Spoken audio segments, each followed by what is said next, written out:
तो 1 साल का समय मिला तो हमने अपनी काफ़ी पॉलिसीज में लगे रहे, काम करते रहे। तो फिर हमने कंसर्ट बनाया गया क्लिनिक, जो हमारा अगर बचपन में देखा था, एक डॉक्टर साहब हुआ करते थे, कंपाउंडर हुआ करते, डॉक्टर और कंपाउंडर का संबंध होता था। तो हमने कहा डॉक्टर और कंपाउंडर इतने सालों से चलता आया है तो अब क्यों नहीं चल सकता। मेरे एक्सपीरियंस को छोड़ के एक मैं सरकारी डिस्पेंसरी में गया, उस डिस्पेंसरी में सारा विजिट की, एक वहाँ पर कूलर था, उसकी पैकिंग नहीं खुली थी। मैंने भी कब आया ये, कहते 2 साल हुए। भाई 2 साल से आया, पैकिंग नहीं खोली। लैब थी, उस लैब में पूछा भाई कितने टेस्ट किए जाते हैं रोज। 2 लोग थे वहां पे लैब असिस्टेंट, कहते 2-3। उन टेस्ट की मार्केट वैल्यू क्या है? 100-150 रुपए। अब ये सोच के देखिएगा, अगर हम एक डिस्पेंसरी के अंदर 150 रुपए के या 200 रुपए के टेस्ट कर रहे हैं और उसके लिए 2 आदमी हमने फुल टाइम लगाए हुए हैं, तो सर सर्विस पे तो ध्यान नहीं जाएगा। फिर मैंने उनसे पूछा, सब कुछ देखने के बाद मुझे समझ में आया कि इसमें प्रॉब्लम क्या है। डॉक्टर एक ही थे और स्टाफ था, तो आप लोगों का अंदाजा नहीं हो सकता, सोच भी नहीं सकता। मेरे को बड़ा झटका लगा था, आपको भी लगेगा। 18 लोग, डॉक्टर एक। और मैंने उनसे पूछा कि भाई क्या समस्या है? कैसे स्टाफ की बड़ी कमी है। तो एक मैडम सर बहुत एजुकेटेड थी, ये स्टाफ की बहुत दिक्कत है। मैंने क्या काम है आपसे? आप कल अपना काम बताइए, क्या काम है? एक रजिस्टर लिखा है, सर मैं एंट्री करती हूँ। मैंने सुबह से कितनी एंट्री की है? कहते 18।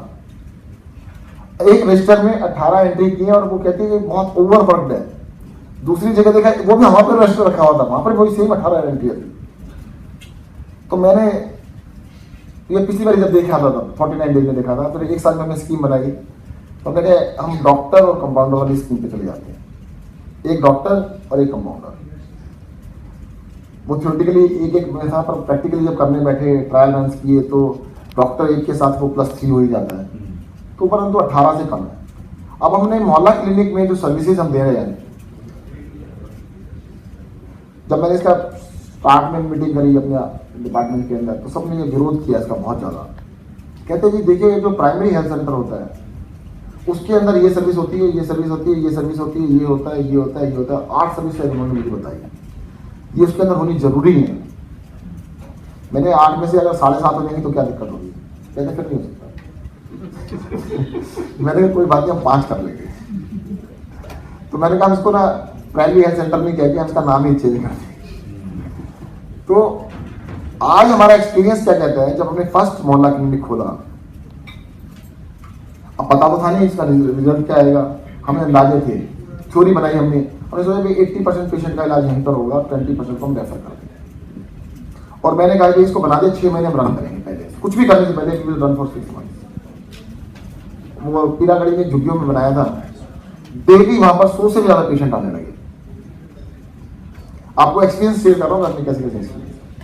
तो जो डॉक्टर को हमने रखा था वहां पर, वो 2-3 महीने बाद मेरे से एक दिन मिलने आ गई। तो मैंने सोचा भाई उसमें डिस्पेंसरी में, मोहल्ला में बहुत सारी समस्याएं होंगी।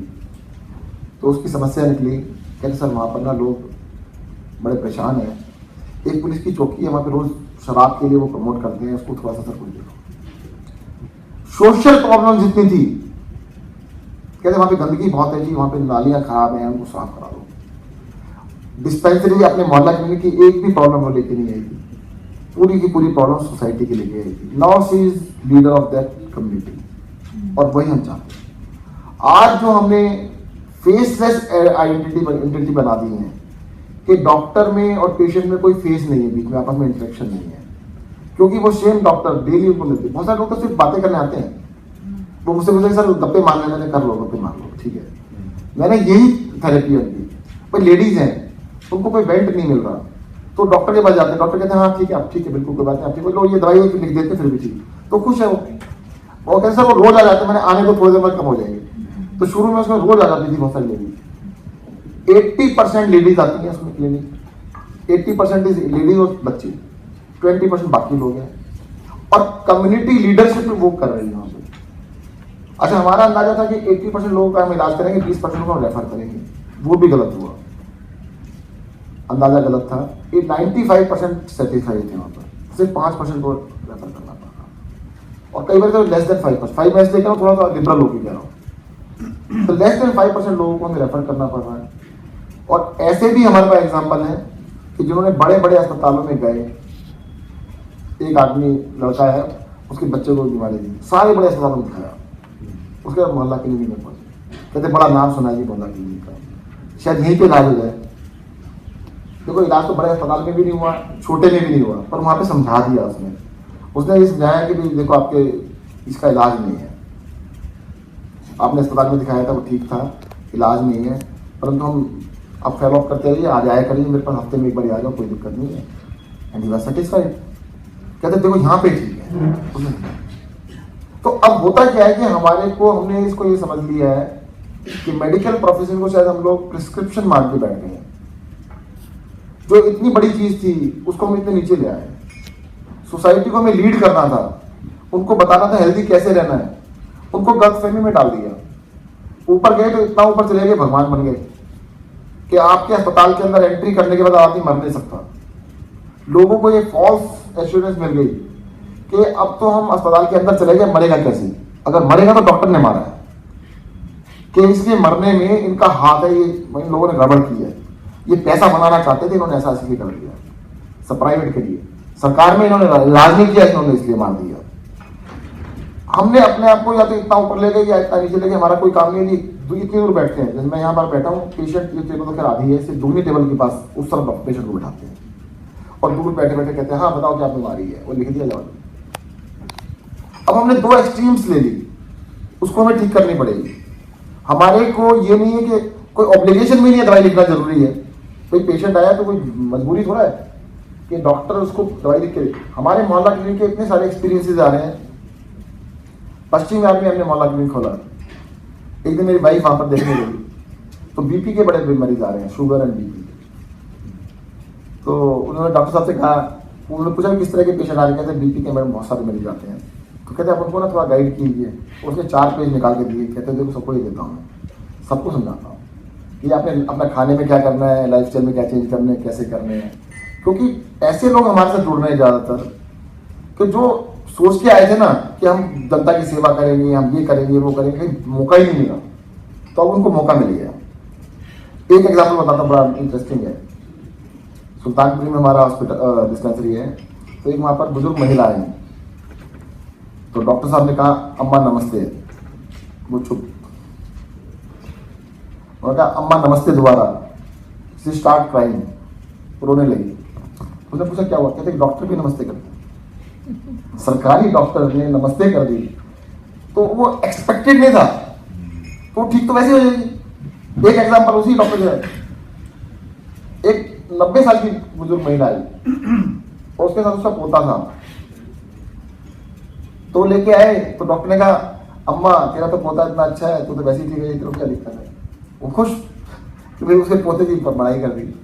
तो अब 90 ईयर की जो है बुजुर्ग है, उनकी क्या क्या प्रॉब्लम सॉल्व कर पाएंगे, या फॉल्स एश्योरेंस दे देंगे कि नहीं जी आपको ये घुटनों में दर्द नहीं होगा, ये नहीं होगा, वो नहीं होगा, उससे क्या फर्क। तो हमें लगता है हमें सोसाइटी से रिकनेक्ट होने की जरूरत है। अगर सोसाइटी से हम दोबारा से कनेक्ट होंगे, जो कि पिछले कुछ सालों के अंदर प्रेशर भी हो सकते हैं, भाई जैसे मैं भी था 20 साल से मैं 40 साल का कब हुआ मुझे नहीं पता लगा। 20-22 तक पढ़ रहे थे, उसके बाद 20 साल जिंदगी के निकल गए, उसके 40 के बाद फिर से रिबॉर्न हो गए। जब मैं आर्किटेक्ट हूँ, वैसे प्रैक्टिस ठीक हो गई, जब तुम स्टेबल हो गए, सब कुछ हो गया, तब पता लगा कि यार अब जिंदगी में पहली बार स्विमिंग पूल में 40 साल के बाद घुसे।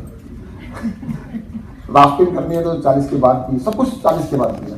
तो मतलब मुझे ये नहीं पता था 20 से 40 कब होगा। तो ऐसे मुझे ऐसा लगता है कि हम लोग भी मेडिकल प्रोफेशन के अंदर कि हमारे 20 साल या 30 साल कहाँ निकल गए पता नहीं है।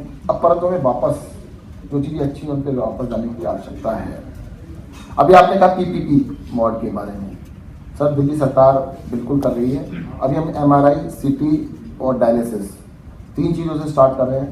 देखो मैं चीज़ फ्रैंकली शेयर कर लेता हूँ आपसे, जो कॉस्टिंग है प्राइवेट की, हमारी कॉस्टिंग उससे ज़्यादा है और काफ़ी ज़्यादा, हम काफ़ी आगे हैं आपसे, काफ़ी ऊपर है अनबिलीवेबली। एक कांति नगर में हमारी अस्पताल था, 30 बेडेड हॉस्पिटल। उस 30 बेडेड हॉस्पिटल को मैंने रिव्यू कराया। वहाँ पर 18 डॉक्टर्स फुल टाइम थे, 50-60 लोगों का स्टाफ था। और महीने में 15-20 डिलीवरी हुआ करती, महीने में, दिन की नहीं कह रहा हूँ।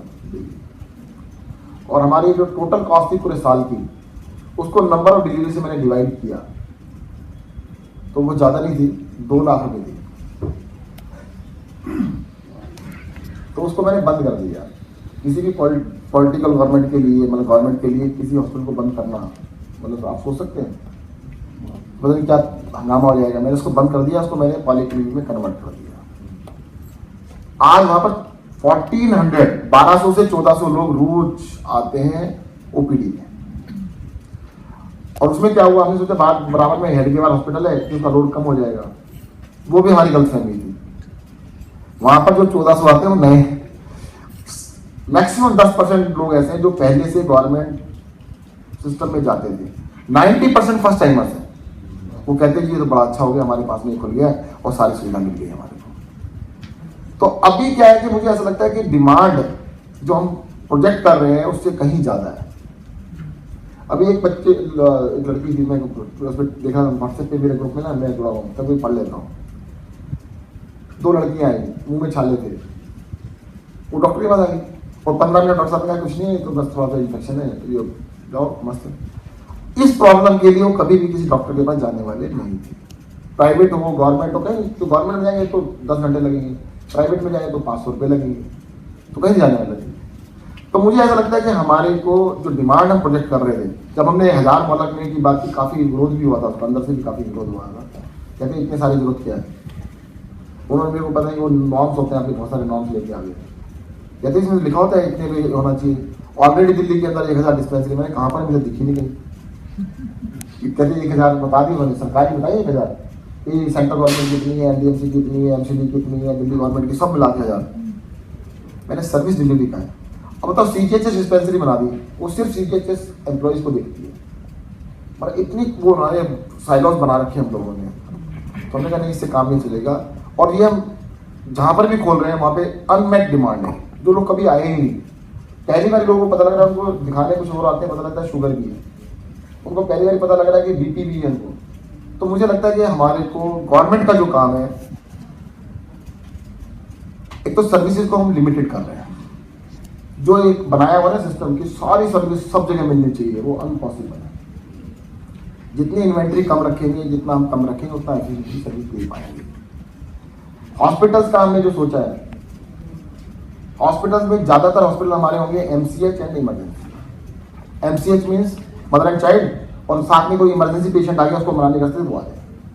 बाकी जितना भी प्लान वर्क है, हम कहेंगे प्लान वर्क के लिए दिल्ली में हमने 5 अस्पताल खोल दिए, north, south, east, west and centre.